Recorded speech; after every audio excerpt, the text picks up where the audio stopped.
तो अब देखते हैं अपना नेक्स्ट क्वेश्चन। ये बोल रहा है कि अगर अवोगाद्रो नंबर को 6.022 10 टू पावर 23 से चेंज करके 6.022 10 टू पावर 20 कर दिया जाए तो किन चीज़ों पे फ़र्क पड़ेगा? तो यानी कि ये बेसिकली बोल रहा है कि 10 टू पावर 23 से 10 टू पावर 20 करना है। तो मीन्स हमें इसको 1000 टाइम्स कम करना है। तो सबसे पहले देखते हैं ऑप्शन ए को।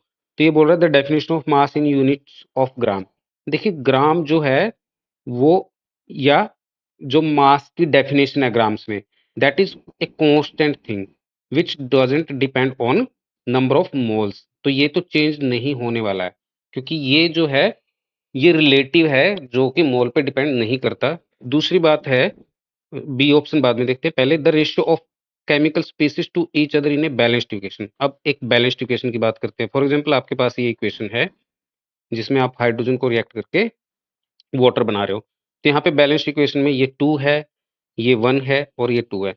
अगर मोल को 10 टाइम्स कम कर भी दिया जाए तो ये रेशियो तो क्या है, एक नंबर है, दिस इज ओनली रेशियो। तो इस रेशियो पे मोल के वैल्यू के कम होने का कोई फर्क नहीं पड़ने वाला है। तो this is also not our option. अब फोर्थ की बात करते हैं, the ratio of elements to each other in a compound.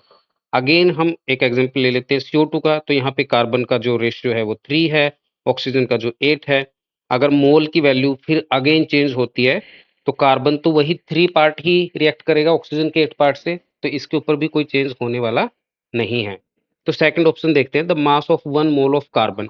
अब देखिए 1 मोल कार्बन जो है यानी कि 6.022 10 टू पावर 23 पार्टिकल्स, वो किसके बराबर होता है, 12 ग्राम के बराबर होता है। अगर हम इसको 20 कर देंगे तो क्या होगा, मास भी, यानी कि इसको मैंने कर दिया 10 टू पावर 20। तो अब मास क्या आएगा, 12 बाय 6.022 10 टू पावर 23 इंटू में 6.022 10 टू पावर 20।